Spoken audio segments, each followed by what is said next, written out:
ఆ నాయకుడు నోరు విప్పితే చాలు మాస్ కమెడియన్లా శ్రీరంగ నీతులు చెబుతారు. కానీ ఏ ఒక్కటి పాటించరు.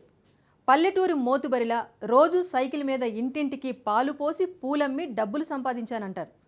ఎలా ఎదిగారో కానీ ఎటు చూసినా భారీ బిల్డింగ్లతో విద్యాసంస్థలు స్థాపించారు. విజయవంతంగా నడుస్తున్న పలు వ్యాపారాల్లోనూ భాగాలున్నాయంట. భావితరాలను మంచి పౌరులుగా తీర్చిదిద్దుతున్నట్లు చెప్పుకుంటున్న ఆ నేత వ్యాపారాలు బంద్ చేసే టైం వచ్చిందా? తాజా పరిణామాలు చూస్తూ ఉంటే అవును అని అనిపిస్తోంది. ఎందుకు ఎవరా నేత చెప్పనే లేదు కదా, మీరే చూడండి.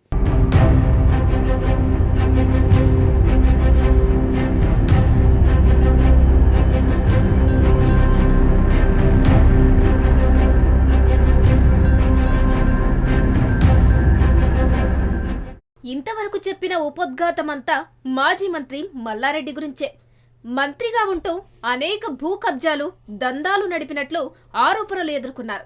ఐటీ సోదాల్లో మల్లారెడ్డి మెడికల్ కాలేజ్ లావాదేవీలో భారీ తేడాలున్నట్లు బయటపడిందట. మల్లారెడ్డి మెడికల్ కాలేజీలకు కేటాయించిన కన్వీనర్ సీట్లను ప్రైవేటు వ్యక్తులకు అమ్ముకున్నట్లు ఐటీ సోదాల్లో బయటపడినట్లు టాక్. మొత్తం 4 మెడికల్ కాలేజీల లావాదేవీలపై ఐటీ అధికారులు విచారణ జరుపుతున్నారు. బాలానగర్ క్రాంతి బ్యాంక్ చైర్మన్ రాజేశ్వరరావు ఇంట్లో కూడా ఐటీ సోదాలు జరిపింది. కాలేజీల నుంచి వచ్చే ఆదాయానికి ట్యాక్సులు కట్టకుండా ఎగవేశారని, ట్యాక్స్ చెల్లింపులో అవకతవకలకు పాల్పడినట్లు ఆరోపణలు ఎదుర్కొంటున్నారు. మెడికల్ కాలేజీ సీట్లలో అక్రమాలు చోటు చేసుకుంటున్నట్లు అధికారుల విచారణలో బయటపడింది. అలాగే ట్యాక్స్ చెల్లింపులో అవకతవకలకు పాల్పడినట్లు నిర్ధారణ కావడంతో మల్లారెడ్డి చిక్కుల్లో పడ్డారు.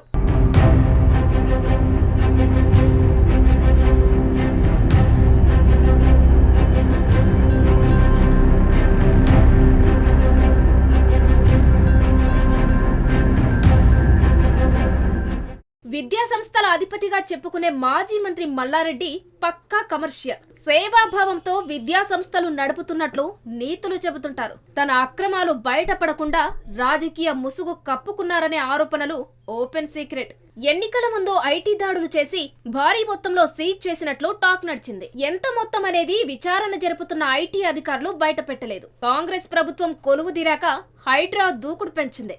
సీఎం రేవంత్ రెడ్డి ఆదేశాలతో సిటీలో కొరడా జులిపిస్తుంటే మాజీ మంత్రి మల్లారెడ్డి టెన్షన్ భరించలేకపోతున్నానంటూ బహిరంగ కామెంట్స్ చేశారు. ఆయన నిర్మించిన కాలేజ్ భవనాలు కూడా కబ్జాలేనని హైడ్రా గుర్తించగా మేనేజ్ చేసేందుకు అన్ని రకాల ప్రయత్నాలు చేశారు. ఒక దశలో తన కాలేజ్ భవనాలను కూల్చకుండా కాంగ్రెస్ పార్టీలో చేరాలని ప్రయత్నించారు. బెంగళూరుకు వెళ్లి డీకే శివకుమార్ను కలిసినట్లు టాక్ జరిగింది. ఈ మేరకు ఫోటోలు, వీడియోలు సోషల్ మీడియాలో వైరల్ అయ్యాయి.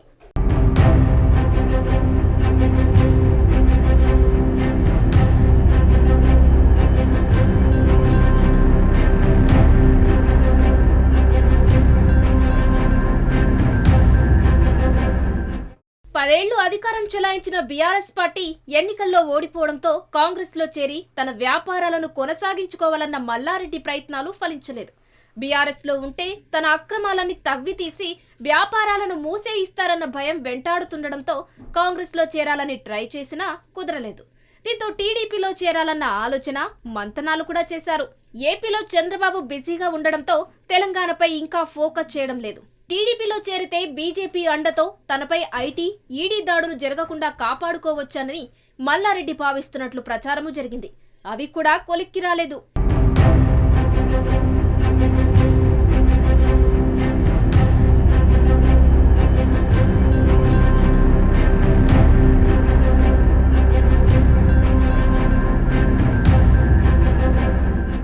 తాజాగా సీఎంఆర్ కాలేజీలో అమ్మాయిల హాస్టల్లో సీక్రెట్ కెమెరాల ఉదంతం కలకలం రేపుతోంది. ఒకవైపు వ్యాపారాల్లో అక్రమాలు, భూ కబ్జాలకు తోడు విద్యా సంస్థల నిర్వహణలోనూ అనేక అవకతవకలు బయటపడుతుండటంతో మాజీ మంత్రి మల్లారెడ్డి చుట్టూ ఉచ్చు బిగుసుకుంటున్నట్లు సంకేతాలు వస్తున్నాయి. మల్లారెడ్డి తన వ్యాపారాలన్నీ బంద్ చేయాల్సిన టైం వచ్చేసిందని రాజకీయ పరిశీలకులు అంచనా వేస్తున్నారు.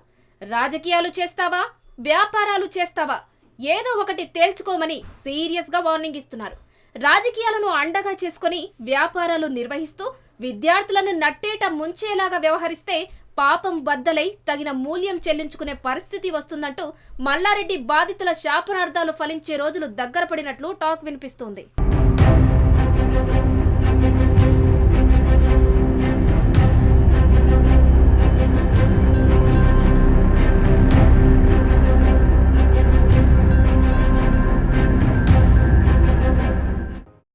సేవాభావంతో విద్యాసంస్థలు నిర్వహిస్తున్నట్లు చెప్పుకునేవన్నీ అబద్ధాలేనని, ఆయా విద్యాసంస్థలో చదువుతున్న విద్యార్థులకు, వారిని చదివిస్తున్న వారికి ప్రాక్టికల్ గా అనుభవమే. లక్షల రూపాయల ఫీజులు వసూలు చేయడమే తప్ప ఆడపిల్లలకు రక్షణ కూడా కల్పించలేవా? ఇదేం పాడుబుద్ధి? మీ అల్లుడు ఎమ్మెల్యే, నువ్వు ఎమ్మెల్యే. హైదరాబాద్ లో ఉన్న కాలేజీలన్నిటిలో మీకు వాటాలు ఉన్నాయి. కానీ మహిళలు అంటే మాత్రం చిన్న చూపు. నీ కుటుంబం గురించి చెప్తావు, మరి సాటివారి బిడ్డల గురించి ఆలోచించవా? ఎప్పుడు మారుతావు మల్లన్న? రాజకీయ అండతో ఇన్నాళ్ళు వ్యాపారాలు చేశావు. ఆ వ్యాపారాల విస్తరణ కోసం ప్రజల రక్త మాంసాలు పీల్చేస్తావా అని ప్రశ్నల వర్షం కురిపిస్తున్నారు. మల్లారెడ్డి అక్రమాలపై రాయలేని చెప్పలేని భాషలో సోషల్ మీడియాలో సునామీలా విరుచుకుపడుతున్నారు. పేద విద్యార్థులు ఎవరు జాయిన్ అయినా ఫీజుల్లో ఏమాత్రం కన్సెషన్ ఇవ్వని కన్నింగ్ ఫెలో అన్న అపవాదును తొలగించుకుంటారా? వ్యాపారాలు మూసుకుంటారా? క్లారిటీ రావాలంటే మరికొద్ది రోజులు వేచి చూడాల్సిందే.